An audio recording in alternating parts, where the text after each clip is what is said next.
नमस्कार मित्रमैत्रिणींनो, माझ्या यूट्यूब चॅनलमध्ये तुमचं स्वागत आहे.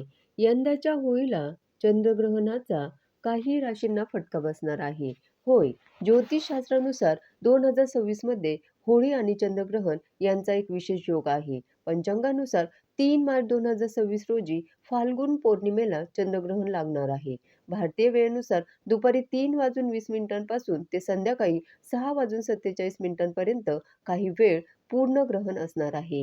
हे ग्रहण सिंह राशीत आणि पूर्वा फाल्गुनी नक्षत्रात लागत आहे.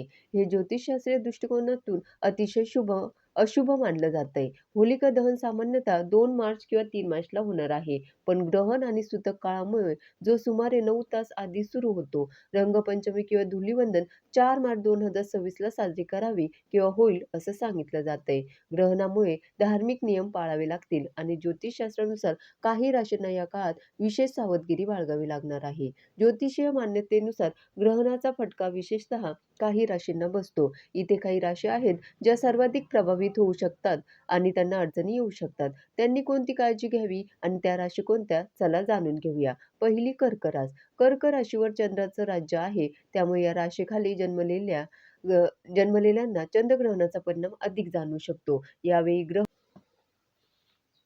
धनाच्या घरात होत आहे, त्यामुळे आर्थिक बाबींमध्ये सावधगिरी बाळगणं अत्यंत महत्त्वाचं आहे. याची काळजी घेण्याचा सल्ला दिला जातोय. तसेच अनावश्यक खर्च किंवा चुकीच्या गुंतवणुकीमुळे नुकसान होऊ शकतं, याकडेही लक्ष द्यावं. आर्थिक व्यवहार विचारपूर्वक करावे आणि कोणतेही मोठे निर्णय घेण्यास घाई करू नये. कर्क राशीच्या लोकांनी बोलण्यावर नियंत्रण ठेवावं, कारण छोट्या-छोट्या गोष्टींमुळेही वाद निर्माण होऊ शकतात.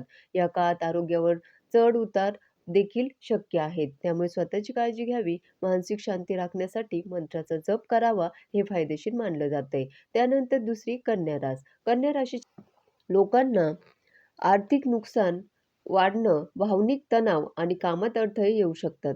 नातेसंबंधात गैरसमज होऊ शकतात. शिवाय आरोग्याकडे दुर्लक्ष झाल्यास आजार होण्याची शक्यता आहे.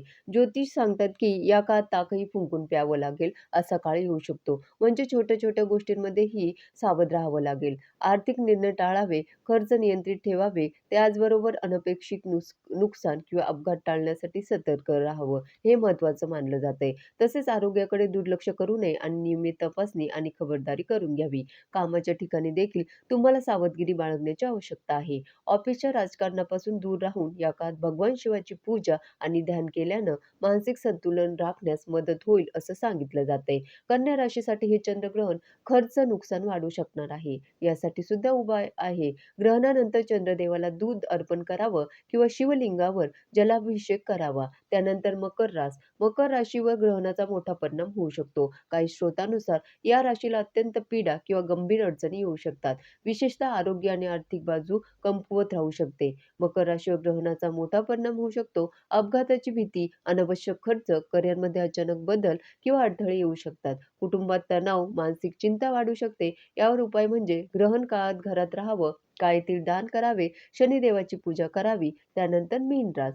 मीन राशीच्या लोकांसाठी हे ग्रहण 6व्या घरात होत आहे, जे शत्रू, रोग आणि संघर्षाशी संबंधित आहे. त्यामुळे या काळात विरोधक सक्रिय होऊ शकतात आणि तुमच्या कामात अडथळा आणण्याचा प्रयत्न करू शकतात. प्रत्येक निर्णय काळजीपूर्वक घ्यावा आणि कोणावरही आंधळेपणाने विश्वास ठेवू नका. मीन राशीच्या लोकांना कामात विलंब, प्रयत्न फेल जाणं, भावनिक अस्थिरता आणि आर्थिक अडचणी येऊ शकतात. नातेसंबंधांमध्ये भांडणं, आरोग्य समस्या उद्भवू शकतात. ग्रहणामुळे मानसिक शांती भंग होऊ शकते. निर्णय घेण्यास चूक होऊ शकते. ज्योतिषशास्त्रानुसार या राशीला कार्यामध्ये विलंब आणि तणावाचा सामना करावा लागेल. त्यामुळे आर्थिक बाबींमध्येही सावधगिरी बाळगणं आवश्यक आहे. कारण फसवणूक होण्याचा धोका आहे. योजना गुप्त ठेवा आणि दक्षता ठेवा. ग्रहणाचे नकारात्मक परिणाम कमी करण्यासाठी शिवलिंगावर पाणी अर्पण करा आणि नियमितपणे प्रार्थना करा. हे फायदेशीर मानलं गेले. एवढंच नाही तर ग्रहणानंतर गायीला हिरवा चारा खायला द्या आणि विष्णू मंत्राचाही जप करा.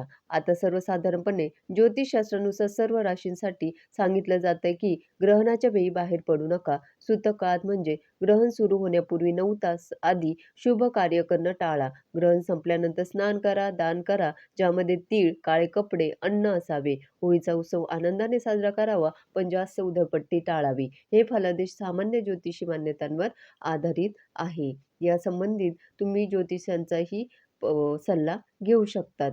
धन्यवाद.